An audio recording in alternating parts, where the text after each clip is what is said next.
Okay, I continue my talk about the reconstruction of the proto-human language, proto-world as it's called. The first language of humanity, actually the second, but before that was the Musi language. Those who are interested in Musi language may turn to the works of Stephen Brown, who is the author of the conception. But I will be talking about the proto-language, to which all the present a couple of thousand languages go down to originate from. So this is where it happened. 45 kilo years ago, this language was invented by a single person, a woman whose name is Sarah,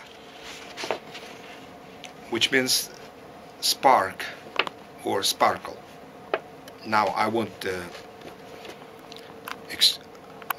be explaining how I reconstructed this, but maybe later.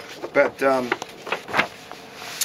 in the last lecture I promised to tell about my methodics. These are not fresh mine, but at least Morris Swadesh used something like that, or some people in the United States, not in Moscow, where the people use the regular methods of comparative linguistics. But I began by comparing Finnish and Malay language. I tried 5 times to learn Estonian, and the Finnish is closely related to Estonian, and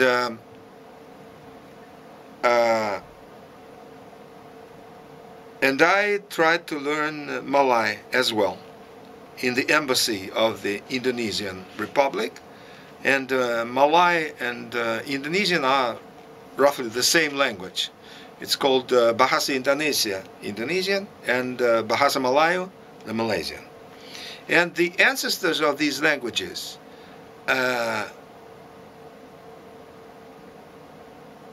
split apart about 20 kilo years ago. I said in the last lecture 2 kilos ago, but this was a misspelling. 20 kilo years ago, 20,000 kilo years ago. To explain how I came to such a conclusion, I have to, well, the one who wants to reconstruct the ancient languages must know the classification, the genetic classification of the languages of the present. So I just present this picture of classification. So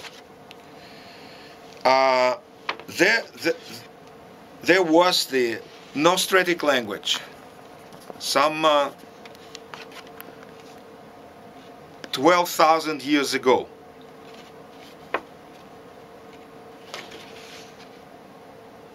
It was reconstructed by the genius of linguistics, Vladislav Markovich Ilyich Svetich, in the 60s of the last century.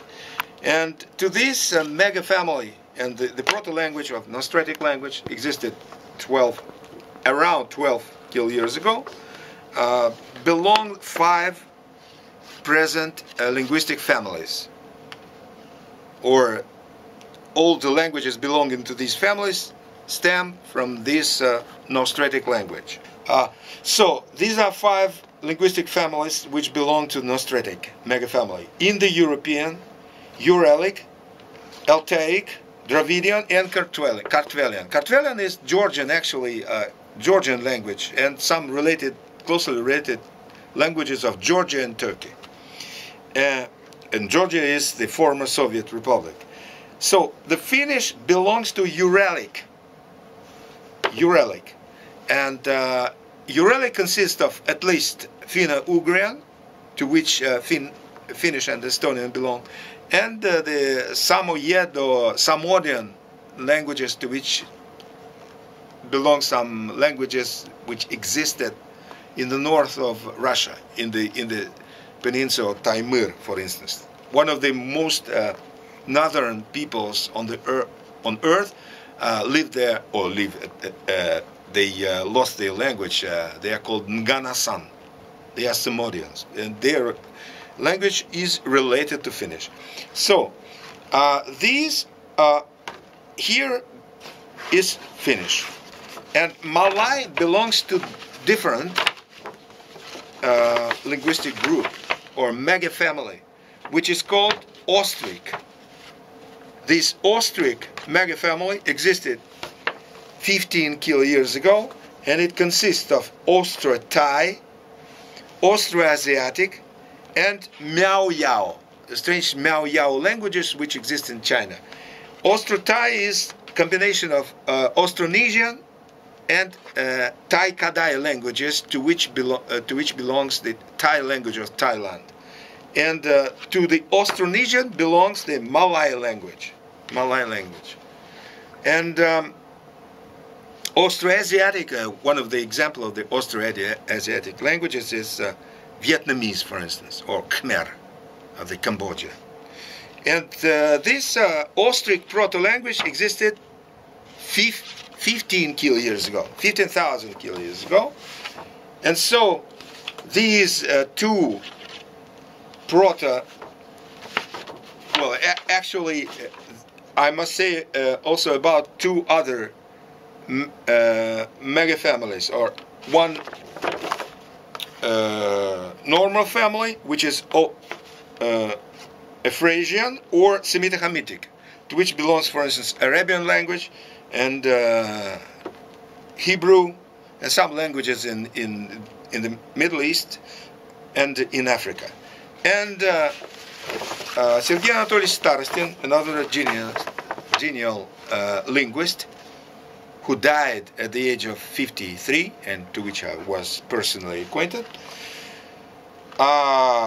reconstructed Sino-Caucasian linguistic family, which consists of the languages of the North Caucasian, for instance, Chechenian, and North Sino-Tibetan languages, to which, for instance, belongs Burman language or Chinese language, and Yeniseian languages, which are almost died out, but the representative of this family, people who live in the middle flow of the Yenisei River in Russia, these are Kets in Ket language, and some 4 died out moribund languages related to Ket. And so these 3 families, or mega families, are also related, of which I had a publication, and Sergei Anatolyevich Starostin also proved that these three mega families are related, and Starostin proposed to name this very deep mega family Eurasian, which probably existed 15 years ago, at the same time as Austric mega family. So I proposed to Starostin that these 2 mega families are also related. At first he doubted that, but then he worked on this theme too. And so these 15, so the common language of them probably existed 20 years ago. And to this mega family belongs Malay, and to this mega family belongs Finnish and Estonian. So the ancestors of these languages split apart 20 years ago. Now the question is, if they split 20 years ago, are there words similar in Finnish and Malay? Are there coincidences? Actually, I follow the method of Maurice Swadesh, who once made a computer comparison of the Amerindian languages, and he found 4 coincidences. Actually, the computer found 4 coincidences.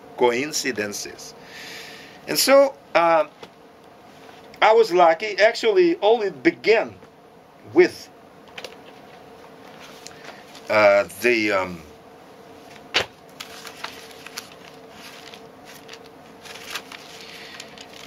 fact that I noticed the coincidence between Malay and Finnish. This word is suku, clan or relatives, both in Malay and in Finnish. Suku. One word has the same meaning and the same form. Well, I'll write it down. Although it's easy to pronounce,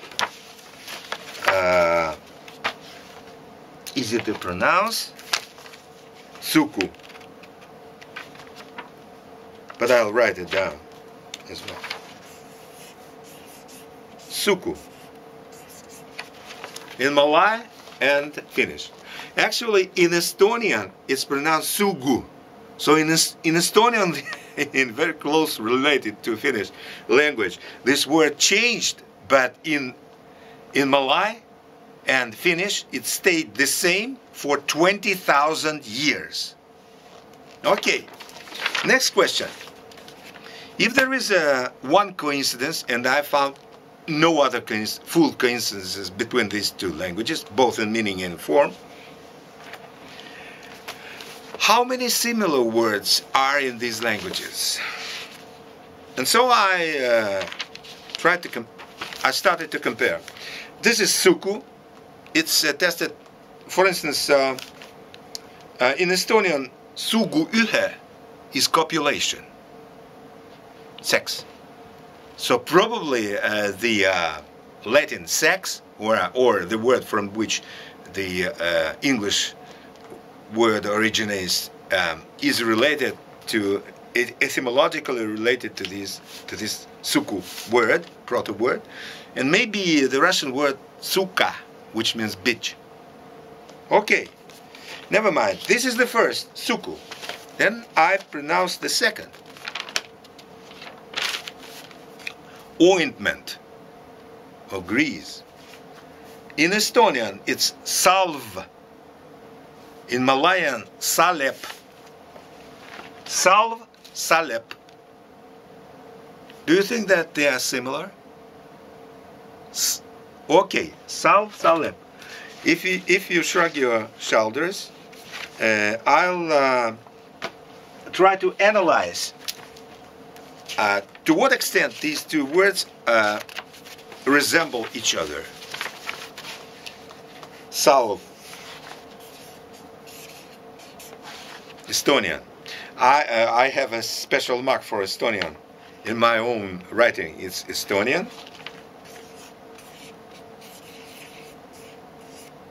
And this is my sign for Malay, or Indonesian. So, the first consonant, coincidences. Do you agree? S. The second, coincidences. The third, coincidences. Do you think that the first three phonemes, or okay, the sounds, but in linguistics it's called phonemes, coincide? And what is the conclusion? Are they similar? If the first three phonemes coincide, are they similar? What do you say? Maybe. Okay, maybe. And the fourth is V and P. And these two phonemes have high probability to turn into one another. I do this work for 20 years, and I know what is the common way of the sounds to change from one to another. And I tell you that V and P have high probability. And this can be calculated statistically, actually. So salv and salep are the same. Actually, in proto-human words, there must have been restrictions on the phonetical form. They must have had this form: CV, CV, consonant, vowel, like mama, papa, baba, Torah, etc. So, the first three we know, Sal, and the last in the Proto-human language almost always was A. So this is the word for the ointment for the Proto-human language. No, actually not just Proto-human language, but similar words are can be attested in some other language, for instance in Swahili, and Sala. And this is the mark that this is the reconstructed proto word, Sala, ointment. Do you know a Russian word which resembles Sala? There is a word, Salo, which means hard fat, lard, Salo. So the Russian word also relates etymologically to these two. Okay, I continue. Sayap, which means wing. In Finnish, siipi. Well, I want to repeat this procedure because sipa, that's the proto-human word for the wind. By the way, in Estonian, again, the word for the wing will be tib. Tib. In the closely related, for instance, in Finnish, siipi. In Malay, sayap. In Estonian, tib. Here in Estonian, this word begins with a different sound, phonema, t. And in Malay, it remained the same. So it changed in the last 1,000 years, but in Finnish and Malay, it stayed the same for 20,000 years. And okay, and tib and CP is absolutely obvious that these are the same words, that they stem from a common word in which the first consonant was S, but in Estonian it changed into T. But in Malay, it's the same as sayap, wing. I continue.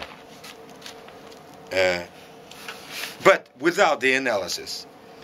Wide. In Malay, lapang. In Finnish, leveä. By the way, mark that is salv and salep. Here in Estonian we have v, in Malay we have p,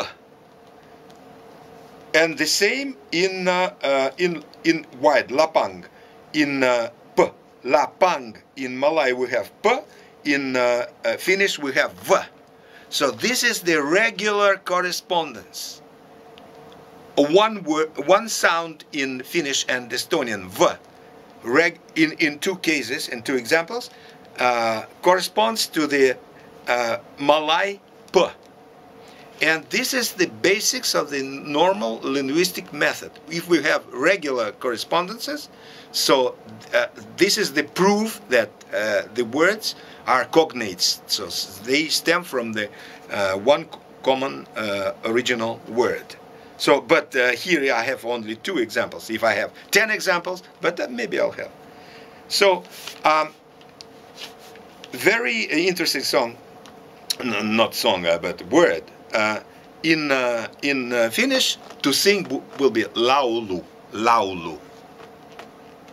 In Malay, the song will be lagu, laulu, lagu. I continue. The chink. In Malay, it will be lekah. In Finnish, rako. These two words begin with different phonemes. The Malay word begins with L, and Finnish word begins with r, rako. Do you think that L and R are similar? No. No, you don't know. But you probably know that some small children cannot pronounce R. Instead of R, they say L. So obviously, if they mix one sound for another, they are similar in the place of articulation. So these are the most similar two consonants, L and R. I continue. There are words which are similar in almost all languages, in many languages of the different families. For instance, this is name. In Malay, it's pronounced name, nama. In Estonian and Finnish, nimi. And what is English for name? Name. Nimi, nama, name. And in many languages, other. Another similar word is sama. What do you think means sama in Estonian or in Malay? Sama. Same. Samuti. Okay, in Finnish. Then swamp. In Malay it will be rawa with the W sound. Rawa. In Estonian it will be raba instead of w, b. But in Estonian there is no w like in Russian. For instance, in English there is w. In German and Russian and Estonian there is no r, no w, and so they have to pronounce b. This is swamp. And the last, two examples. Frame, which is like skeleton. In Malay it's pronounced ranka. In Finnish, runko. Do you think they are similar? Yes. In this case, yes. Finally, my collaborator concedes that they are similar. And the last example, the 11th example, it's fragile. In Malayan, it will be rapuh, and in Estonian, rabe. Here to P corresponds B, not V, but B. But this is also very good case because they are two phonemes which have high probability of turning one into another. And there are about 20 such obvious examples. One of them is very interesting, the last one. In Estonian, the cow will be lem or lechem. I pronounce it like German, but probably Estonians pronounce lechem. Is a cow. Lechem. In Malay, it's lembu. The same. Cow. Another word is sapi, but it's different. But here, they resemble each other. And what do they mean?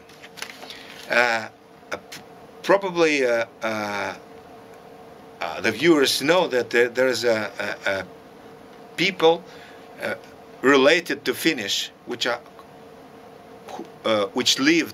lived in Soviet Union. It still live, but they are dying out. They are called Karel,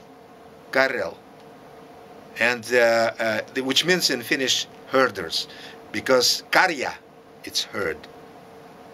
And in Malay, the buffalo is pronounced like kerbau.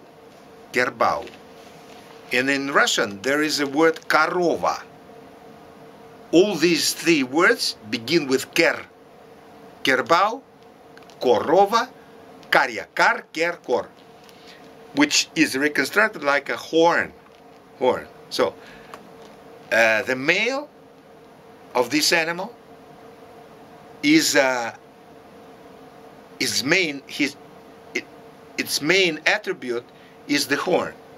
But what is the main attribute of the female cow or female animal of this kind? What is this that distinguishes the female from the cow from the bull? Vimya. So this lechm must mean in the proto-human language the udder. So I suggest that the other people will check how it's this udder is what stands for udder in other languages. Actually, in Estonian and Finnish, there is no such word for udder because, or udder, I don't know, because they borrowed this term from the Germanic languages. So this is what I suggest that that in the proto-human language, the udder was pronounced lema, which meant not only the udder, but also weak, soft, etc. So, such obvious examples, their number is about 20 or 25. But if we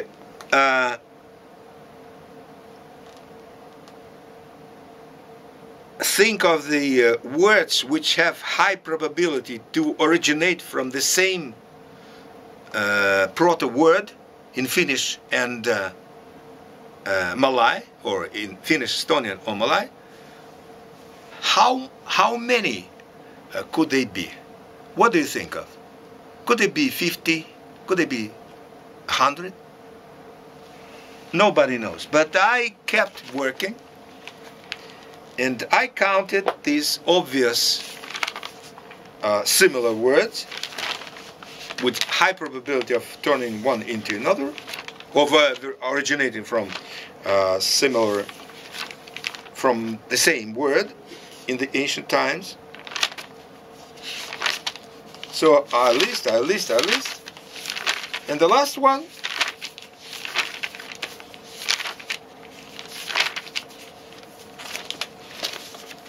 (154) similar words. 154, and I do not, and I haven't counted yet the strange correspondences, which in Estonian, for instance, the word begins with K, but in Malay with T.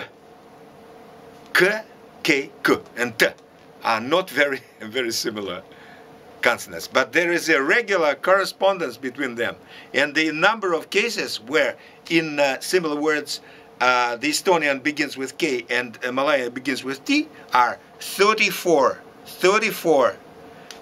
examples of the regular correspondence. They are here. I could name them, but pronounce them, but you know, this is my method. But it would take too much time.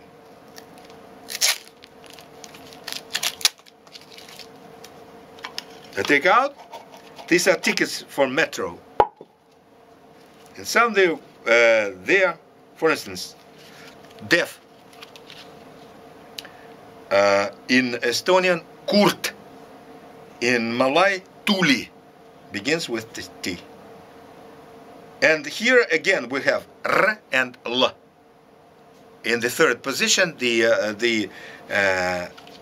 sounds, or scientifically phonemas, which have high probability of turning into another. And such examples are 30. So this probably may be not the 154, but 200, because there are other regular correspondences, not only between K and T, but between some other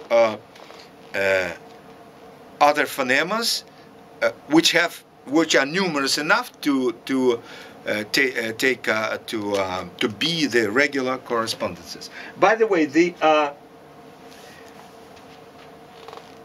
this correspondence between T and K must not surprise the viewer, because, for instance, in the closely related Polynesian languages, a man is called in Hawaiian.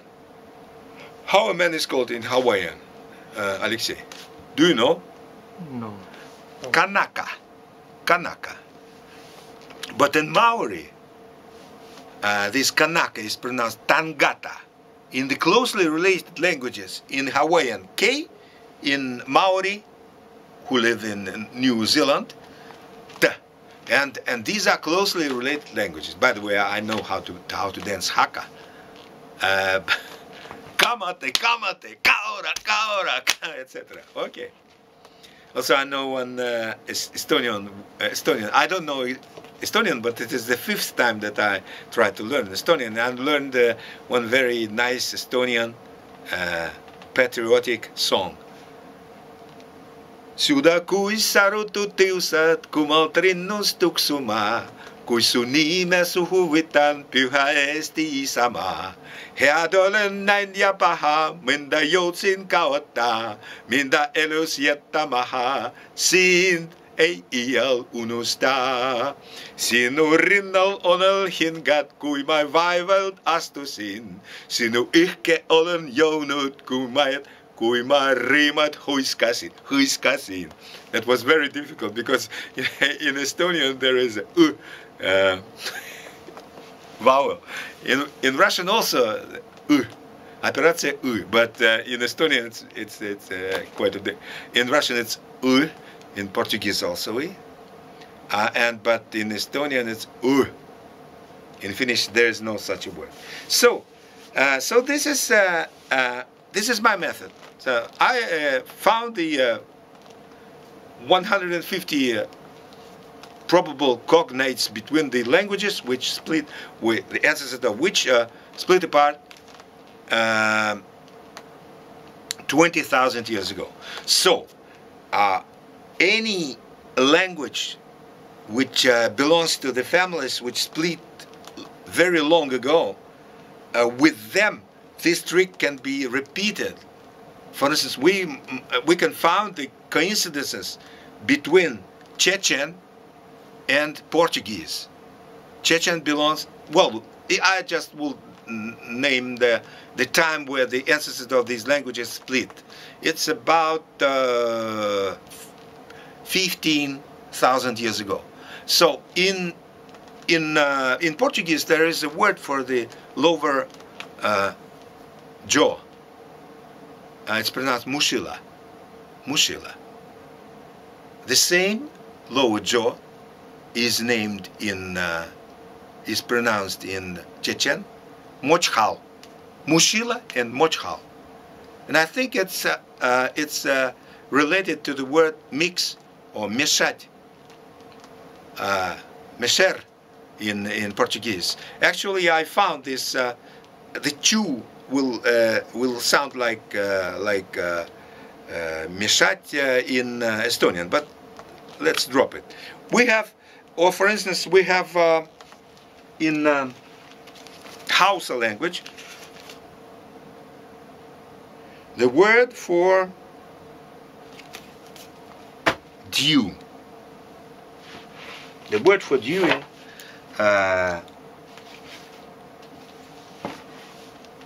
well, I hope in Hausa.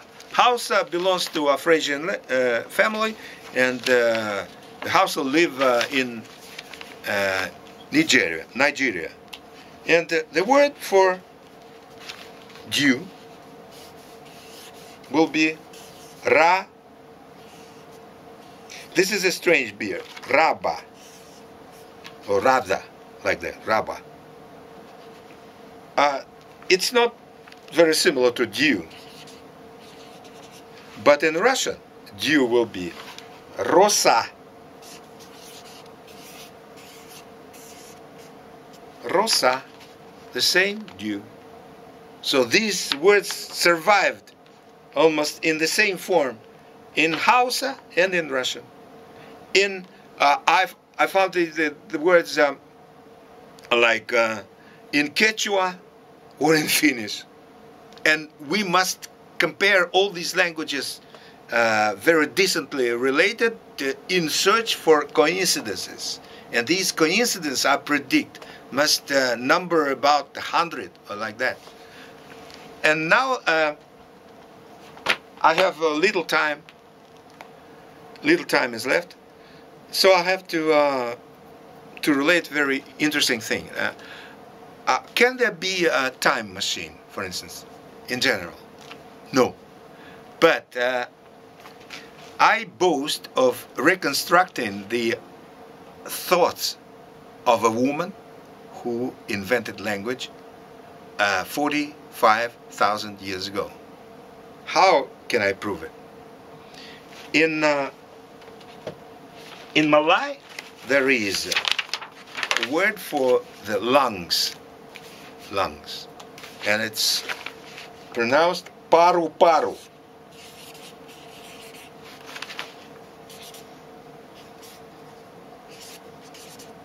Paru-paru. In Swahili, the lungs will be pafu. Pafu. In Chechen, pH. In Portuguese, pulmão. And one can easily ascertain that the butterfly is pronounced similarly. Papillon,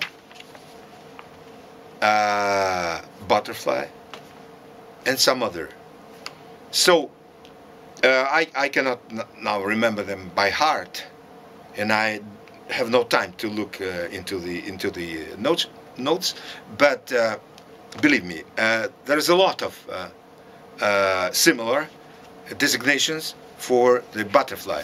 So suppose that this woman saw the praise of a hunt open, and saw the double organ, lungs, and it looked to her like a butterfly, a double wings of butterfly. And from this they made a conception of a pair organ or a pair thing. And the pair, the name for the notion pair, was para. And this is reconstructed for many, many languages. For instance, in Russian, what will be the word for pair?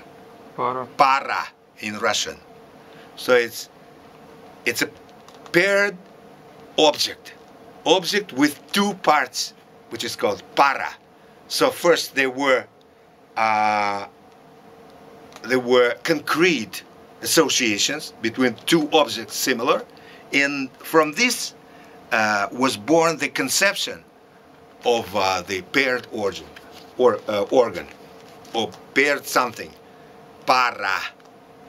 And the other example, you'll tell me when my 1 minute. The other will be the mouth, which is in Malay and Estonian.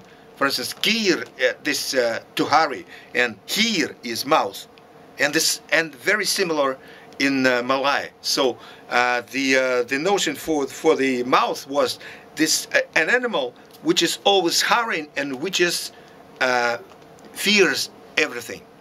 So from this animal, two notions were born, like the verbs to hurry and to fear.